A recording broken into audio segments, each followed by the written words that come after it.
I always find it so funny when people ask, how do you find people, early customers, or how do you hire an early team, or how do you get feedback? If you have to ask those questions, you should not be a founder. It's all brute force, like grinding it out.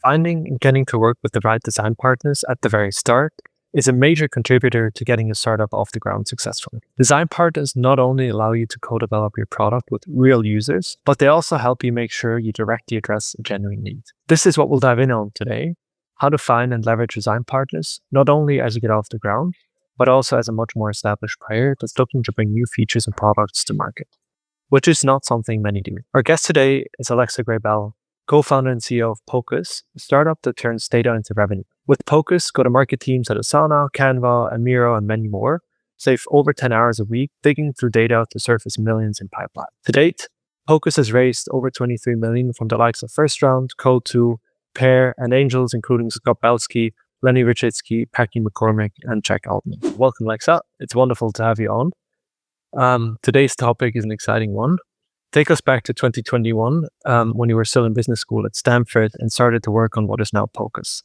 How did it all start? Thank you so much for having me. I'm excited to dive into the nitty-gritty of startup building. So you're correct that started Pocus while I was at Stanford Business School.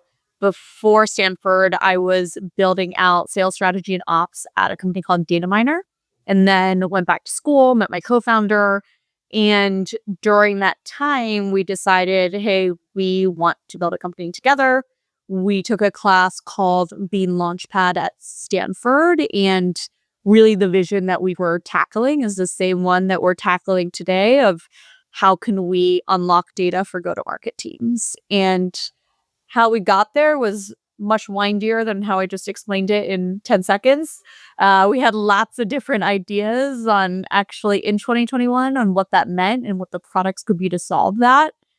So happy to dive more into that, but that was really the formation of Pocus. I appreciate that and would love to dive in here just a little bit, because one of the things that stuck with me that you told me is that you sent hundreds of LinkedIn messages asking for feedback. Your goal was to get at least 10 meetings a week to test a hypothesis for 2 to 3 weeks at a time. I'm sure a lot of other folks are going through similar things when they look to start a startup. So walk us through what you did, what you learned, what didn't work, and kind of at what point then you kind of landed on what Pocus is now. I always find it so funny when people ask, so how do you find people, early customers, or how do you hire an early team, or how do you get feedback? And like, if you have to ask those questions, you should not be a founder. It's all brute force, like grinding it out. I had no network really in the space before this. No one knew who I was, where Pocus was. And I really just messaged everyone on LinkedIn that would answer me. And so I reached out starting with some Stanford alumni that were at companies that I found interesting, or trying to find different ways to engage with folks so that they would give me feedback on what I was building. But it really was it was nights and weekends of just messaging a lot of people, asking friends of friends to connect me. After I took every call, I asked the person I was talking to connect me with 2 to 3 other people. And what we did was we organized this by getting at least 10 meetings a week and then testing a couple hypotheses within each week. And so we had sprints that we set up based on these meetings that we got from the LinkedIn messaging. But really, there's no secret sauce in the early days. It's doing whatever you can to get people to be excited about you and what you're building. That makes a lot of sense. Because there's a lot of different angles with which you can get in front of people and ask them for time and so on. What were some of the things that you found during that time that actually worked versus what didn't necessarily work? So some people just aren't going to be interested in giving you feedback or being part of early building. And there's other people who love trying new things and get energized by being an early adopter and feel the pain so much that they will spend whatever time with you to solve that. And so for me, it was being okay when people say, hey, I don't have the time or interest to meet with you or give you feedback and they'll tear apart my idea. Great. That's a good learning of someone I should not work with, and trying to optimize for the folks that felt this pain on a day-to-day basis. They needed it to be solved. They love trying new things. They get very energized by helping other founders and startups build. Those are usually the folks at other startups, to be honest, or if you find like an entrepreneurial person in a bigger company. So it's figuring out where you want to spend your time and being okay with people saying no and moving on. Yeah, which is sometimes hard, right? Especially if it's a logo you've been trying to get in front of um, for a while. There's also a lot of, or both kind of an art, but also science to having these early discovery conversations. And I'm sure you made every possible mistake along the way. Um, can you walk us through maybe some of the learnings and how you what worked and what didn't, and how you structured these conversations to actually get to a tangible outcome from very kind of loose discovery conversations early on? Yeah. So we would set an hypothesis every 1 to 3 weeks. And then the interviews were all about proving or disproving that hypothesis. And so one of the hypotheses could be, sales reps waste 10 hours a week digging through data, and their biggest priority that keeps them up all night is solving that problem. So maybe that's a hypothesis. And the way we're going to test that is 9 out of 10 calls that we have mention this as their top priority. So you need to be very specific about what's the hypothesis that we're testing and what are the ways that we're going to prove that this was, yes, we approve of this hypothesis, it's been confirmed, or no, this has not been proven, thus we don't think it is valid. And if you don't set that ahead of time, you'll kind of go into a little bit of swirling of, wait, what were we supposed to test? What were we supposed to learn this week? How do I know if it was validated?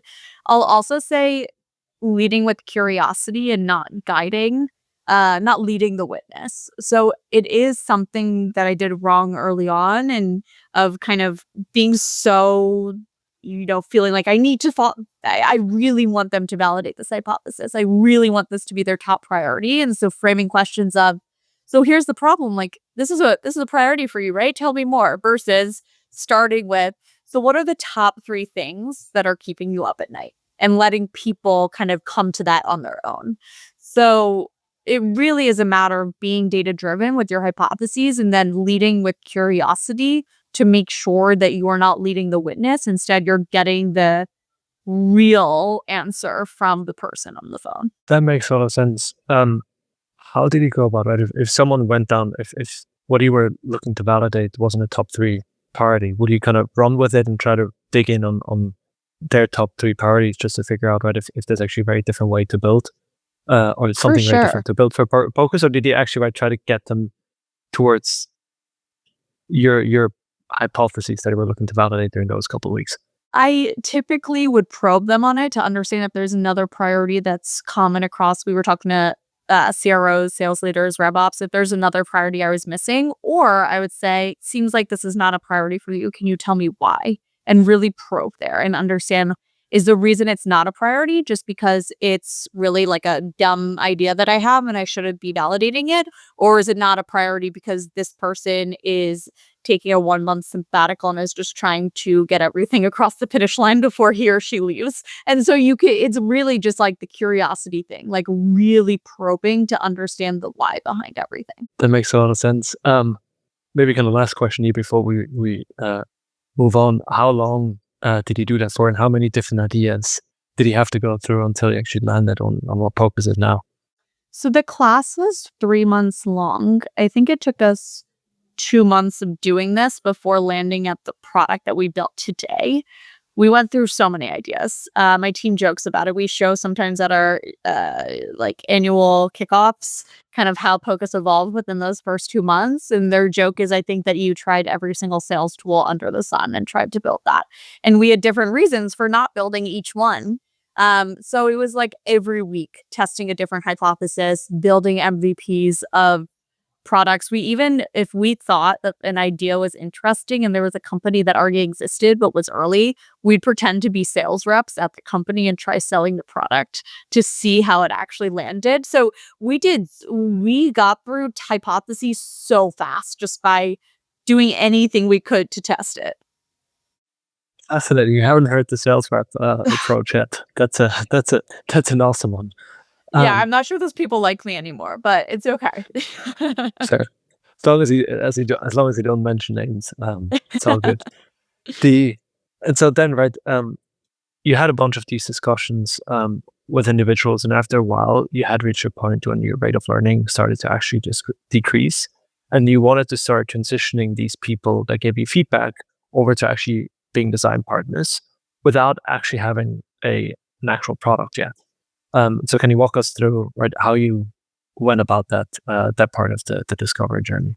So let's say the first 2 months was a lot of discovery, a lot of learning. We had a lot of Figma mock-ups. No, I don't think we even wrote a line of code until after our seed round, but I could be wrong on that. I know times are different. That was 2021. But what we did was there were people on the call when we would talk to them and we'd say, "Hey, we want to continue chatting with you. Would you be open to meeting us again in 2 weeks?" And then scheduling, 30-minute or to an hour meetings every other week to start to give us feedback on what we're building. And some people will say, "No, I don't have time for that," or "I don't care enough." Other people are, if you have a really big pain that you're solving, people will give you their time to help you solve it.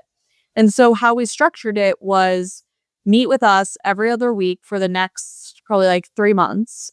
We're going to come to you every single session with new ideas or evolutions. It started out as Figma mockups. It eventually became products. It eventually became, okay, we're going to onboard you to the first version of the product. And so it was really seeing how people actually interacted with our Figma mocks and then product throughout those sessions. We were not, we're doing design partners again for our next product that we're launching, and we're much more organized this time. So I could talk about it doing it for a second time. But back then, it was pretty unorganized. It was just meet with us, give us feedback, let us soak everything out of your brain that we can. And it'll be hopefully a product in the future that will benefit you a ton. And you have kind of the experience of helping build with us. Do you remember kind of what conversion rates were roughly from people that showed interest to actually being design partners? Because it's a pretty high bar to commit to spending a couple hours with you over the next couple of months. I don't remember, but I do know we also didn't ask everyone. So there were some people that we didn't ask because we didn't think they'd give us great insights. And usually we took some folks that were just very advocates, passionate, excited. The people that we wanted the most to be design partners were the people that were skeptical and were like, yes, this is a problem, but I don't think that a product can solve this. And because that pushes your thinking even more. So we didn't track that at the time, but it didn't feel like a sales process where it was like, oh my God, close lost. It felt more like a natural evolution of the conversations. That's fascinating because kind of just listening to it up, it's a surprise that people that were very skeptical actually agreed to spend time with you. Because people if they love didn't believe being skeptical. That's fair. It is right. It's not a big ask, and so what were some of the? I'm sure, right? You said you were very unstructured. You made a lot of mistakes during that time. What were some of the maybe the more painful learnings during those early design partnership times that you guys went through? So it depends on what you're optimizing for. I think in terms of optimizing for building the best product, we did it really well. We really got into potential customers' brains. We knew exactly what they would want. We took perspectives from sales reps, sales leaders, sales ops at multiple different types of companies. So I think in that way, we did it really well. What we didn't do well was setting expectations up front to help with, okay, will you now become a paying customer? We never said, this is the design partner program. It's going to run 3 months long. At the end of the program, you're going to have to pay for it. And this is what it's going to look like. And so we never set those expectations up front. So then that led to somewhat awkward and not optimized experiences once we graduated from design partner to customers. So that part wasn't great. But I think in terms of the number one goal of building the best product, we actually did that pretty well. It makes a lot of sense, and I think this is a great segue, right? There's the next challenge that you have is okay, you got them to spend time, you can design a couple of things and everything, but eventually you want to get them to pay. And so maybe take us back to when you started exploring getting your design partners to actually start paying for the product? And how did you go about actually doing that? This one's hard. My co-founder and I are actually different perspectives here in a very healthy way. His perspective is we should always be testing willingness to pay, which is probably that is the right perspective. You should always be trying to push for dollars. I felt a little bit like we needed to wait until the product demanded a higher ACV. So there were a lot of learnings there. Like I think we started to sell the product quickly after it was built, and the ACV was like the price. I think they paid $6,000 per year. But now you look at our product, our lowest price tier is $30K. And so it was just so much below than what it was today. And so it's hard to figure out early on. You need to balance the fact that you have to be okay maybe with a lower price point than what's going to come later. And there's a lot of testing that goes into it of, kind of throwing out a price point with a straight face and seeing how people react is a little bit how it goes. So interesting, right? At what point in time, like where were you from a product perspective, and how long have you been using it when you actually started to explore kind of getting them to pay for it? Maybe 4 to 6 months. So we weren't building for too long. I'd say it depends on the complexity of your product. So our product, we learned we wanted to serve more mid-market, but we started with SMBs, so that's why the price was lower.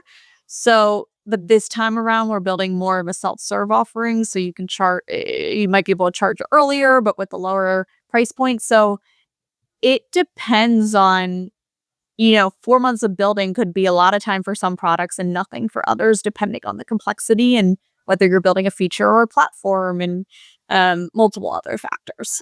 Were there any signals or signs from customers that they start to be excited to pay, or kind of? I understand your co-founders pushing it that direction, but what gave you what signals or anything gave you the confidence and now's the right time to actually start having these early sales conversations? So for us, we connected to customers' data warehouses and CRMs. So we got to a point where design partners say, hey, our data team and security team started to hear what we're doing and they want to go through a full DPA and contracting perspective and security review. And then we were like, oh God, we have to do SOC 2. So it started to come from internally of, hey, I don't know if I can just test this on the side anymore. This needs to be more of an organizational decision. Can we kick this off? For us, our thought was, okay, if we're going to go through this whole process, it's probably time to start charging for this thing. And we actually had a lot of custom design partners saying, hey, how much is this going to be when we're not a design partner anymore? Because I need to think about budget. So it did come more from customers of grabbing the attention of the organization and thinking about upcoming budget cycles is when that probably drove us the most. At that point, once you transition away from design partnerships, you have to go through the joys of actually starting to sell.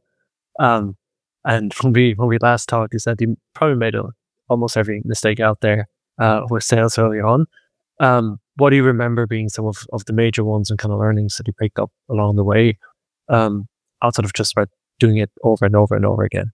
Sales is very hard. I don't think I appreciated how hard sales is, especially enterprise sales. So to me, I always thought sales was, connecting with people, giving them a demo of the product, and then you're done. When you get to the enterprise level, I remember probably a year after building, we sold our first 100K contract.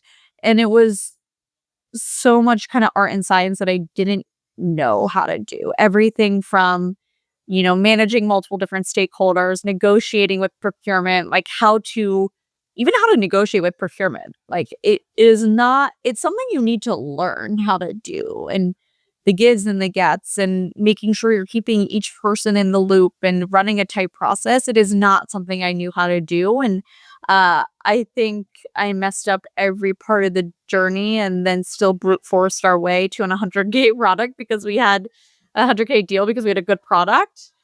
But once I hired an amazing AE, I saw, okay, this is how a real sales cycle works.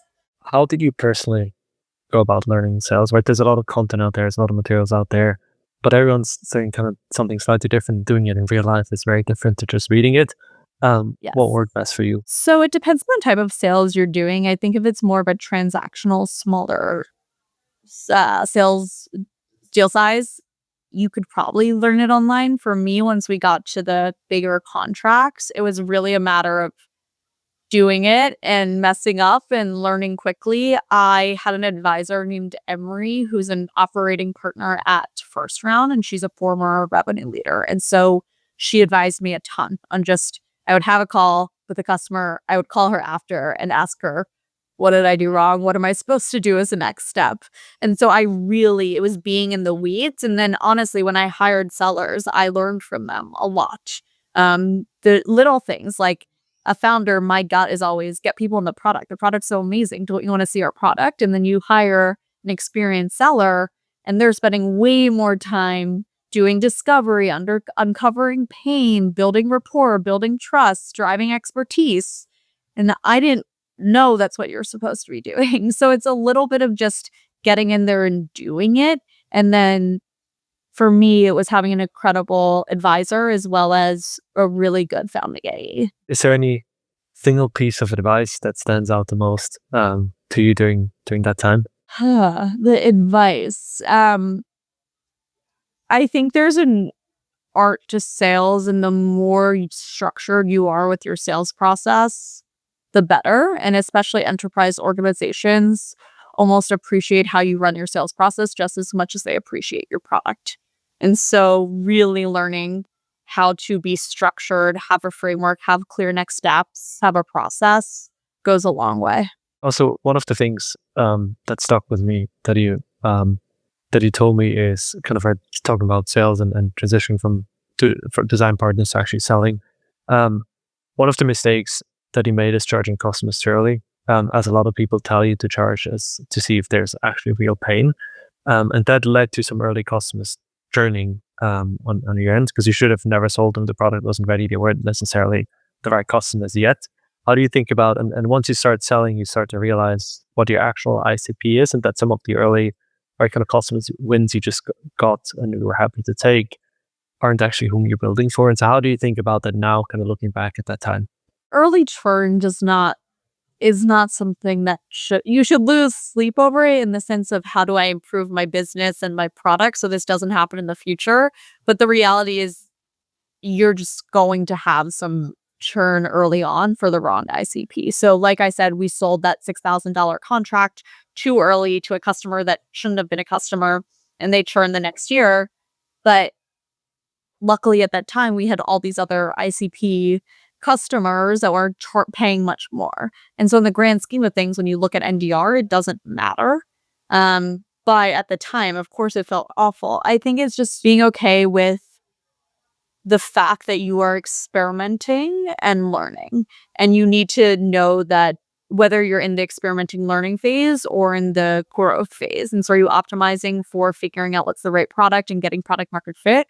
Or are you optimizing for your NDR metric? And there's different times for each. 100%. One of the things we always celebrate with our portfolio companies is when they fire the first customer, because that means right they've evolved into a company that now knows what they are and who they are, and that unfortunately comes with firing customers as well that just aren't fit anymore. Now, one of the things that I found fascinating when we chatted is like you're a much more established company. With Pocus now, you've raised your Series A, you're off to the races and everything. You recently made the decision to launch an AI product in a very crowded market of AI for go-to-market teams. And as part of that, you actually decided to go back to design partnerships again that you used to get Pocus off the ground. Why did you do that versus launching a much more kind of a product in a much more opinionated way? Because you're talking to your customers all the time, anyways. So I agree that AI in sales is very crowded, but I also think that there hasn't been yet any winning incredible solutions. And I think the reason is that people are building products based on hype and investors and what they're reading on Twitter versus diving deep with customers and getting to their pain. So I agree. AI in sales is everywhere and there's a lot of products and it's crowded. But when talking to a lot of companies and the sales team and the CRO, what I'm hearing is I know I'm supposed to use AI. I know AI is everywhere, but I don't actually know how I can get value out of it. And still have all these other problems that I need to be solved. So things I'm hearing are reps are spending all this time still doing manual research and all this busy work, which gets in the way of being strategic and selling and doing their job. And so for me, it was we're launching a kind of evolved product from what we have now that's very AI driven. It's not just unlocking product usage data, but it's unlocking all data and using AI to summarize those insights. This is a completely different phenomenon than any seller is used to. It's just you can't ask a seller like, so tell me, how have you used AI effectively? Like they'll give you some answer that they recently picked up within the last year, but it's clearly not optimized. No one knows how to yet. So to me, the way to solve this is by building with other customers. So for me, other features we've built in the past, you build the feature, you launch it. But for this one, it feels like such a fundamental shift of how sellers do their job. And we want to be driving that change. So for us, it was just an obvious answer to build it with design partners. Makes a lot of sense. And so right now, you learned a lot during the first design partnership phase of Pocus. How did you go about it this time around? And kind of how did you structure it? And because you said, right, you were so unstructured early on, now you're a lot more structured. What does that look like at the moment? Yes, way less chaotic this time. It's much easier to do anything the second time. So how we structured it is we approached first our current customers and we said, hey, do you want to be part of this design partner program? Here's our vision. This is the product we're building. This is the roadmap. If you are part of the design partner program, you have the opportunity to inform our roadmap over the next 2 months. So we said, here are the 2-month time frame. At the end of the 2 months, if you want to continue using this, you will have to pay for it. But in these 2 months, like use it all you want, give us feedback, have the opportunity. Think of us as an outsourced engineering staff for you to build your dream AI product. And by the end of these 2 months, you will have your dream AI sales product. And we gave each of them up to 10 users, I believe, on the product. We set up separate shared Slack channels. So folks are pinging us every day with what's going well, what's not going well, what they want to see. We also kept with the biweekly meetings. We also posted online asking the LinkedIn community, anyone want to be a design partner? So we also brought on 10 to 15 external companies that are not current Pocus customers into the program, the exact same structure. So it's every other week, meeting for 30 minutes, the Slack channels daily. And really, it's the same thing. It's how can you get into their brains in order to make their lives easier. Fascinating. How did you go about selecting? Because I'm assuming, right, you had a much larger pool of potential design partners that you had at the start. How did you go about selecting them this time around? Was it again around the most skeptical people you could find? Honestly, yes. We hire when someone is skeptical. I can think of one customer, for example. They were like, we know we need this. This is a huge pain point, but AI is not good enough to solve this. So that's great. Like, help us test that. What is AI good enough to solve now and what's not yet and what will be better in the future? So skeptics are great. Also, a lot of a lot of our customers who were anticipating building this internally. So there were a lot of companies, which is also a really validating point for what we've built. For our AI strategy product, it basically connects with your internal data, your external data, so think CRM, warehouse, scraping 10Ks, LinkedIn, podcasts, blog posts, news, to actually help give reps alerts when they need to engage with an account, as well as all the insights they need to win. And so a lot of companies were hacking this together or going to dedicate like a 10-person engineering team towards this with like a 12-month timeline. And so for us, it's like, okay, we're actually going to take your 12-month roadmap and simplify that into 2 months, and you don't have to pay for engineering resources. Instead, you'll have to pay for this in 2 months. So we looked for skeptics. We looked for people who were building internally. We looked at people who the pain point that we saw, which was there's insights all over the place and reps are boggled down just trying to figure out what to say on calls versus actually being strategic. So if someone had that pain, we went after it. We really focused on our bigger customers as well. You also had a lot of structure, not just with regard to how you directly engaged with customers as co-founders, but you also had every month, you said you tested 5 different approaches via market research, people on the product, the 10 meetings a week to test positioning and ICP, what resonates, what doesn't, and so on. Can you give us a bit more color around that part of the design process as well? Yes. So we also post everything publicly. So everyone in the company should understand exactly what's going on with these experiments. So every single um we did month and now it's more weekly. We had a series of experiments we wanted to test related to either market, positioning, channel, or product. And so we'd select different hypotheses that bucket into those and do 1 week to 1 month sprints. And now we have a bigger team. So it's great because we can also tap others to run these experiments. So it's now not just split between me and my co-founder. We also have my head of marketing running some experiments and my head of ops running some experiments. And so what that looks like is very tactically, we set these experiments, we lay out what are the knowns, what are the unknowns, and what are the experiments or hypotheses we want to run this week. And then I write in a public Slack channel about the experiments. And then at the end of the week, I do an end of week recap of everything we learned that week to either say this hypothesis is validated or invalidated or inconclusive. And then that also informs our next set. So it's very kind of like weekly to sprints to get these learnings. How much weight do you put on building for the ICP that you've been building to date versus actually using this as a way to potentially get a broader foothold within your customer organizations? And what are the implications of that on your own go-to-market as part of that? We've always built for sellers. So this is for CROs down to the SDR. Like we are serving sales teams. We started with very specifically sales teams at product-led growth companies because we were giving them access to product usage data. We started to evolve beyond just product-led growth companies because it's not just the product usage data that we're unlocking, it's all intent data and all insights that can be scraped with AI. So this is the evolution from just not PLG companies to all companies. Something we did intentionally look for is, we have folks using the product now that aren't tech companies or are agencies, or we're trying to find the kind of one-off potential ICPs that maybe we want to experiment with right now, but just having in the back of our mind, this could be an interesting use case for the future. Now, you said right in the first time around, one of the big mistakes that you made is to just kick the can down the road with regard to having monetization and pricing conversations.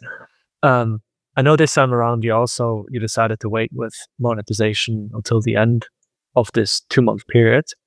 But I'm assuming you've nevertheless had some conversations around monetization and so on early on and setting expectations. How did you go about it this time around? So we are monetizing already in terms of not the existing design partners, but people that now want the product that aren't design partners, we'll charge them. But what we're still figuring out is the kind of long-term levers of how to charge. So right now it's per seat, but I could see in the future this changing to other levers that could be involved in determining like the number of integrations or destinations and kind of monetizing based on work done, which is very common in AI versus seats. So for us, we kind of have more clarity around the price point that we can charge at, and we've started charging new folks that. But figuring out what's the exact packaging that makes sense. That makes sense. How do you go about expectation setting with design partners early on when they signed up to be a design partner? Because again, I'm assuming for budgeting reasons and everything, they wanted to at least kind of know ballpark what this will cost. So the larger companies, it was a right away conversation in terms of we're doing 2025 planning right now. If this is going to be part of the budget, like we need to know now. For us, we gave very broad ballparks, but said transparently, this is a new product. Like we do not have pricing for it yet. Like we will have pricing for you by the end of the program. But right now, this is a ballpark and we can give you more details later. Yeah. Which they didn't love, but it worked. I can imagine. No, interesting. Now, right, kind of looking back at this, and you're almost at the end of kind of the second design partnership phase of Pocus. What are some of the major learnings having that you had this time around? Being quite experienced with design partnerships at this point in time. What would you do differently next time around? It's interesting. It's much easier. Anything you do something for the second time, it's much easier. I think a big learning for me is the only way you can do this well is if you have close to 100% focus on it. For me, this wasn't going well until my co-founder and I made this our number one priority. And I think we're still an early stage company. I think doing this later stage, you can outsource to like a VP of product. But if you are earlier stage and you're doing this, it has to be the number one priority of the co-founders. And for us, we took it a step further where it's still we own this. We are the owners of this initiative. Yes, head of marketing and head of ops have a huge part in this, but we are the ones who kind of feel responsible to get this done. So I think a learning for me is you can't really do a design because we did it for a little half washy kind of sort of done it. And then when we said, this is our first number one priority, it's all we're going to focus about when we wake up and go to bed, it moved a lot better. Makes sense. Or to me, quite tangible. How much of your time, percentage-wise, are you now spending on this initiative? It's hard to say. I'd say, the broader initiative of selling our new AI product is probably close to 70% of my time still. So, but that's everything, right? That's also ramping up our sales team, like building our marketing collateral, like enabling our customers. That's everything related to this initiative. No, but still, right? That's a very large piece of your time, Yeah. given everything you have going on as a kind of CEO co-founder. So one last topic I'd love to touch upon is also that, right, you and Pocus are very prolific and incredible at creating content. Right, you have a Playbook library, a podcast, multiple guides, benchmarking reports, and you yourself are also a very prolific writer online from your personal profile. What's been, and a lot of folks think about content, very few actually do it well. What's been the most successful channel for you so far, and kind of why do you think that is as well? Our most successful channels are LinkedIn. It's content, it's community.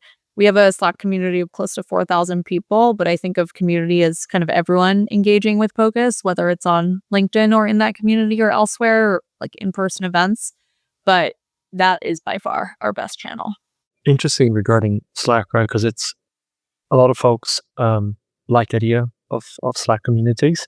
And it sounds fantastic to have a whole bunch of customers and everyone in the Slack community. That's probably getting them in there is the easier part. Making it an engaged community where I actually get something out of it is incredibly hard. What's worked for you on the Slack front? It's the same thing that worked with us for content, which is building things that are actually valuable and trying to put content out there that actually helps others' rate of learning for whatever is new, what they're thinking about. So it used to be all about product-led sales. We created the category, we created the content, we created the community, and it was all one big flywheel is let's learn together from the community and then share frameworks. And we're doing it again with go-to-market and AI. And so it's really about how can we crowdsource from our community and learn from the best people and what they've seen success, and then package that up and deliver valuable insights to people listening to us. So for us, it's always about leading with value and trying to use our expertise that we've gathered to help others. Right, it's much easier said than done, obviously.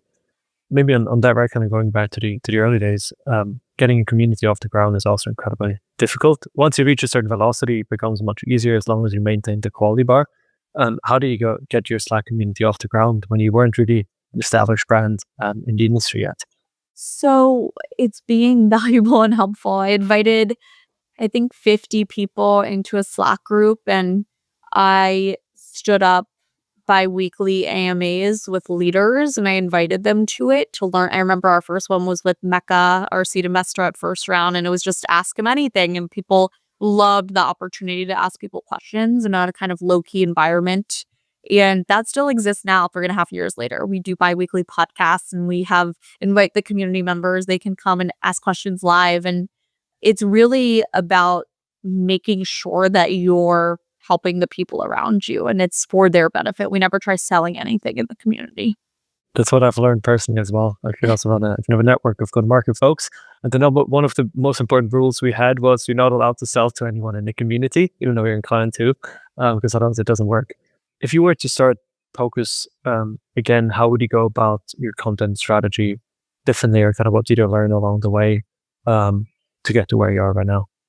I would do a lot of things differently, but I don't think I'd do anything with content differently. And that is not kudos to me. That is kudos to our head of marketing, Sandy. She was actually our first go-to-market hire, probably 5th hire at Pocus overall, which helped us create an amazing content and community engine. So a lot of people told me not to hire marketing that early, but we did anyway. And that is the reason that we have great content. It is not me. No, that makes a lot of sense. Which is a Because fantastic. I would recommend that to founders. It's the same thing. Like, I learned to be amazing at not amazing. I learned how to do sales when I hired a seller. I learned what is good content writing when I hired an excellent marketer. So it's not that much reinventing the wheel. It's learning from people as well. Which makes a lot of sense, but goes almost against all of the advice that is given, right? It's basically, hey, founder-led sales until you scaled enough and only then bring someone on. And same with marketing. It's like, hey, you don't need to bring a marketing person on too early. Do it yourself, and then eventually, once it's large enough, you bring someone on. It sounds like you completely disagree with that very popular advice. I did it the other way around. So with sales, I waited until I felt good about founder-led sales. With marketing, I did not. And reason being, I knew we had to create a category. I knew people needed content. I knew it was going to be a very marketing-led year and future. So I went right into that. You've been at this for a while. I'm sure you talked to a lot of other startup founders, wannabe founders, future founders. What's a piece of advice that you give to someone who is thinking about starting a company or has recently started one? I would say my advice is listen to no one's advice. I think that there's a lot of advice out there and it's all from a place that's completely biased. Like, everything I just told you from my experience is completely biased for the industry we're serving, the customers we're serving, the team we have, the stage we're at. And you can probably not copy and paste anything I just said. You can take learnings from it and use that to influence your decision elsewhere. But I think use all advice as a data point, then use your own intuition and first principle thinking to actually make decisions. I think that every time I've listened completely to someone's advice that disagreed with my gut, it landed me in a worse situation. And part of the reason why I'm doing this and why we're talking today is because there's a lot of high level advice, but hardly ever is enough context delivered with the advice. And if you don't understand the context within which the advice is given, it's very hard to apply it to your own context. And so that makes total sense. Last question from my end, and just right, I'm an investor myself, and so I'm always curious to ask and learn. What's the most impactful or thoughtful thing an investor has done for you or your business, kind of over the course of the last couple of years? Yeah, we're fortunate to have a lot of good investors. The ones that come to mind first rounds are seed investor. They have advisors in every subject you would need advising on. So I've had an advisor in bed with me for sales, like I mentioned, for 10 hours a week for a couple months. I've done the same in marketing. I've done the same in recruiting, and it's been amazing. I'll also say go-to-market fund. They are a smaller fund, but they've been incredible with relevant intros. So our head of CS just came from them, a lot of our early customers. And then I'll say Coatue is our Series A investor, and they've been really good at introductions to later stage companies for future customers as well. So learning from folks that are more on the operating side, but also getting those introductions have been very valuable. No, 100%. And you chose your investors very wisely from what it sounds like, especially with the customers you're going after. This has been awesome. Thank you so much for coming on. I learned a lot and really enjoyed the discussion. Thank you so much for having me.